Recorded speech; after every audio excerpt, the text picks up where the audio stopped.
Andrea from Lemoore, California, and you're watching Gospel Tangents, your best source for Mormon history, science, and theology. When the Fancher-Baker Party didn't arrive in California, news traveled fast. Congress knew immediately that there was some sort of an atrocity done in southern Utah. They asked federal investigators to look into the massacre and see if it was an all-Indian attack or were Mormon settlers involved. Richard Turley will talk more about this federal investigation in our next conversation. Check it out. I also want to remind you to please send me an email. Please give me a nice cell phone video that just tells who you are, where you're listening from, and how much you love Gospel Tangents. We'll include it as an intro to our next video. Please send that to gospeltangents@gmail.com. Now back to our conversation. So, what can you tell us?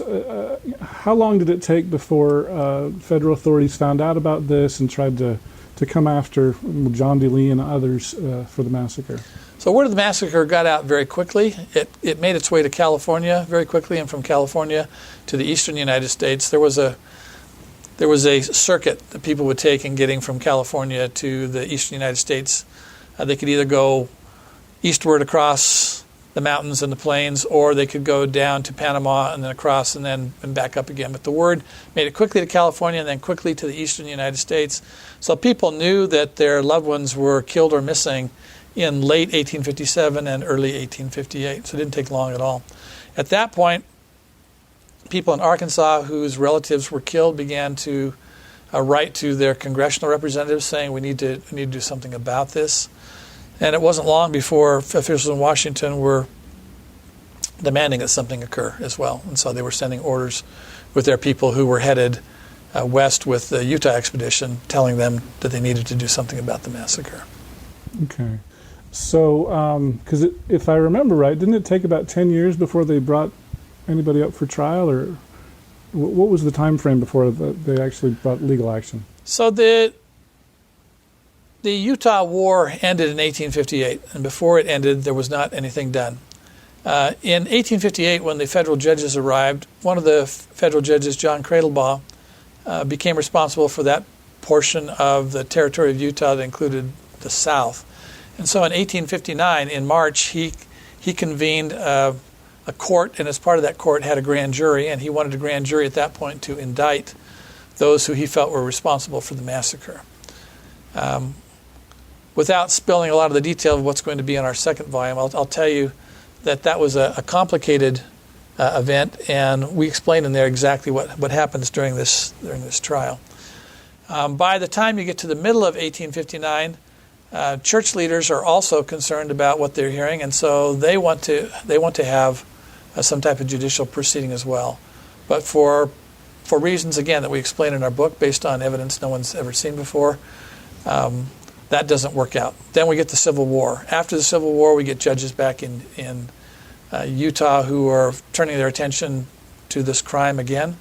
And so then in 1874, you finally have your first indictments, and then two trials of John D. Lee, one in 1875, one in 1876. Okay. So did John D. Lee get a raw deal? Well, when people say, did John D. Lee get a raw deal, they often say, was John D. Lee a scapegoat? Mm-hmm. And when they ask that question, I point out that there are really two meanings to the word scapegoat. One meaning is a fall guy, somebody who's perfectly innocent, who takes the fall for somebody who's not innocent. The other kind of scapegoat is the sort of Old Testament style scapegoat, the person on whom everyone lays their hands and transfers the sins of the group to a single individual. John D. Lee was not a fall guy in the sense that he was innocent. He had blood on his hands. He killed 5, maybe 6 people with his own hands, or with a gun or a knife. So he was not innocent. But in this era of group violence, it was very, very easy, particularly once he was dead, for everybody to begin to say, well, it was just his fault. It was all John D. Lee. And so he and his descendants took a disproportionate share of the blame for what was actually group violence. Yeah, definitely. So, it seems like some of the rumors that I've heard is Brigham Young said something about, we've got to find somebody in order to get the heat off of everybody else. Is that a fair characterization of what happened? Not really. Not really? No, what Brigham Young did was he wanted some type of of legal proceeding to evaluate this from the standpoint that it could be considered investigated and tried. Interestingly, the first people arrested, of the 9 people who were indicted, 5 of them were arrested over time. And the person that and we tell this story in more detail in the book, and so I'd encourage you to get the complete details of it. Go check it out from the library once it comes out. But basically what happened is the prosecutors wanted William Dame. He was the senior military commander who gave the order. He was the highest ranking person, if you will, in southern Utah. And he was the one that they felt that they could probably find some evidence on. So they wanted William Dame. They had him arrested. They had John D. Lee arrested. And ultimately, Dame wasn't talking, but Lee was a real talker. He had a very difficult time not talking. And so ultimately, prosecutors went to Lee, as you'll see in the book, and they basically said to him, "You've got 2 counts against you in this indictment. If you merely agree to write a confession, then we'll dismiss that count. And then if your confession is satisfactory," and that was the key term, "if your confession is satisfactory, then we'll drop the other count and you walk away." So Lee consulted with his attorneys who said, "It looks like the best deal you're going to get." He wrote his confession. They dropped the first count. And then, but they said, if we're not happy, we can reinstate the counts. So they dropped the first count, and then when they looked at his confession, they felt that it was only a partial confession. It did not give them what they needed to convict Dame, for example. And so at that point they decided, well, we don't have the goods on Dame. We can't really prosecute him. So we're going to go after you, John D. Lee. So that's how John D. Lee ends up being the one on the point of the spear. Arrested initially because he sort of became the poster child for the massacre, largely because he talked about it all the time. So on that first trial, it was a hung jury, if I remember right. That's correct. And was that an all-Mormon jury, or was that a mix of Mormons and so-called Gentiles? So when you're having a trial, one thing you typically do is you spend a lot of time trying to pick your jury to match whichever side you're on. So if you're the prosecution, you're trying to find a jury that will convict. If you're a defense attorney, you're trying to find at least some members of the jury who refuse to convict. So this initial jury was a mixed jury. It had mostly Latter-day Saints on it, but some who were not.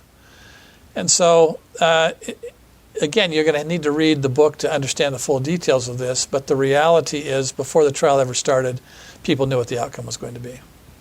That he would be acquitted, or not found guilty at least? Yes. Okay. And you'll need to read the details to figure out why. All right, so that first jury resulted in a hung jury, is that right? That's correct. And so then they said, okay, we're going to redo the whole trial. Actually, at first, it was not certain that he would ever have another trial. Okay. For a long period of time, a lot of people thought, that's it, that's the end of it. There won't be any more proceedings related to Lee. Lee went free on bail. He could have run if he'd wanted to.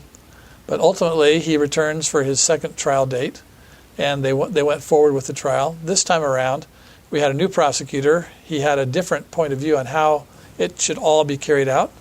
In this particular case, he surprised the defense attorneys who, understandably, based on the first trial, wanted Latter-day Saints on the jury, because most of the Latter-day Saints were the ones who would tend to vote in favor of the defendant because he's one of them, because they're going to give him the benefit of the doubt and so on. Mm-hmm. So the defense attorneys wanted Latter-day Saints on it, figuring that if they got at least some on the jury, then at worst it would be a hung jury, and at best it would be he would be absolved of guilt.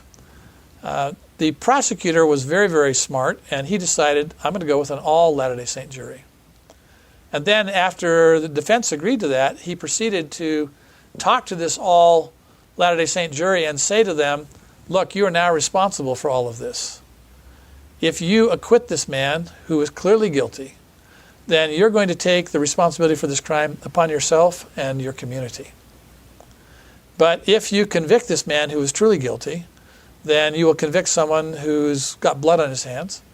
And then his real goal was to go from Lee and just sort of work his way along through the various people who were guilty until he had as he put it, gotten to the core of rottenness. And of course, ultimately, the jury was persuaded. They found John D. Lee guilty, and he was executed. So you say that took the defense by surprise? It did take the defense by surprise. It did. Okay. So they were expecting an acquittal because of an all LDS jury? Well, their logic went like this. In the first jury, Latter-day Saints tended to vote in favor of letting my client off. Mm-hmm. So if I can just get a few Latter-day Saints on the jury, they're going to vote in favor of acquittal, and my client will be able to walk. At the worst, it's going to be another hung jury. And after 2 hung juries, are they going to have another trial? Probably not. So that's what the defense was thinking. That's the defense was thinking. Or they were thinking, maybe we could even get a total acquittal. If we got the Latter-day Saints voting for it, maybe if we persuade the other people, it'll be a total acquittal. So that's why they wanted Latter-day Saints on the jury. But the prosecutors, as I said, the prosecutor looked at what happened before and thought, I'm going to take a different tack. I am not going to alienate the jurors. Instead, I'm going to make them my friends and then convince them that it's now their responsibility to cleanse the community of guilt by voting for conviction. Otherwise, they themselves would share that burden forever. Okay. Well, I know that I want to ask this question because I know Will Bagley, and I'm sure he's probably a little bit of a critic. Probably not your favorite person, but actually, Will and I are good friends. Okay. Well, I've tried to get Will on here, by the way. As Will has often said, he said, "Who else can I talk about? Who else can I talk with about this?" Because I've interviewed a few other people like Ugo Perego and some people, and I've asked Will to be on, and he hasn't done that yet. So, Will, it's an open invitation. Because I'd like to hear, different perspectives on this. But, Will says that nothing happened in the territory without Brigham Young's knowledge. And it seems like, as far as a critical point of view, the story that I've heard is that, Brigham really tried to save Lee, and then when he saw that they were going to try him again, he's like, okay, we got to give him something.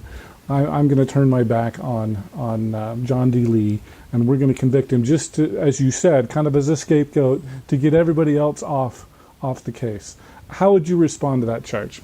Well, again, it wasn't clear at the beginning that Lee was going to be the person on the end of the spear. You end up with 5 people who are arrested ultimately. The earliest ones to be arrested are William Dame and John D. Lee. And William Dame is a natural one that they're going to go after. Now, Dame did a pretty good job of covering his tracks, and they didn't talk much. And during the events leading up to the massacre, he did initially have feelings that ran the direction opposite of the massacre. And so he did things in a public setting that made it look as though he was innocent of any type of crime. So he had a lot of people who had witnessed that and would testify in his behalf. Lee, on the other hand, talked a lot about the massacre, and he talked about it in settings that made him, as I said, the poster child. So when it came time to arrest Lee, Lee was the first one arrested. It is true that according to one account, Brigham Young found out about it and could have stopped it if he'd wanted to, and he basically said, no, they'll arrest Lee and the case will be tried and the truth will come out, and that's all we've ever wanted.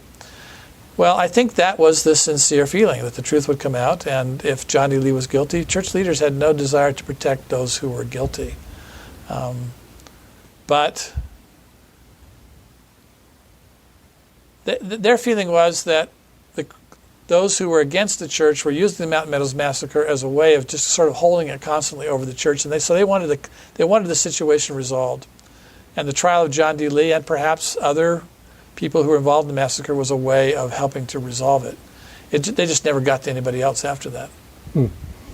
I hope you enjoyed our conversation with Richard Turley. Our next conversation with him will be our last, and we're going to talk about Brigham Young's knowledge of the massacre.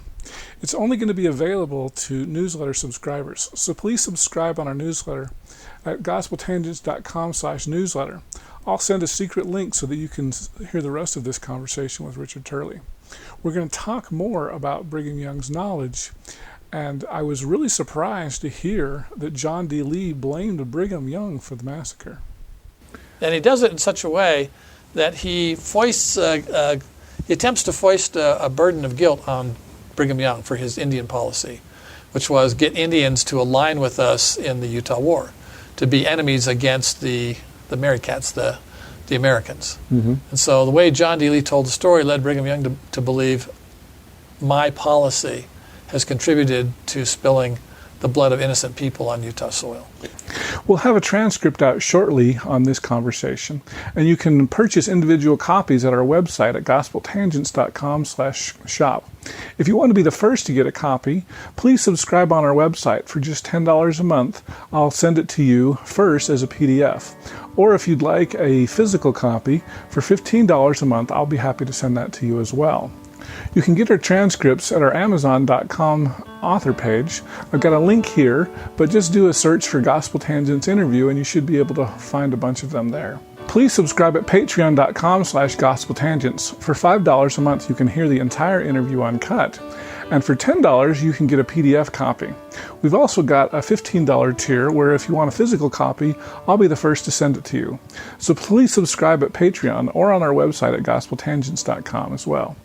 For our latest updates, please like our page at facebook.com/gospeltangents. And also check our Twitter updates at Gospel Tangents as well.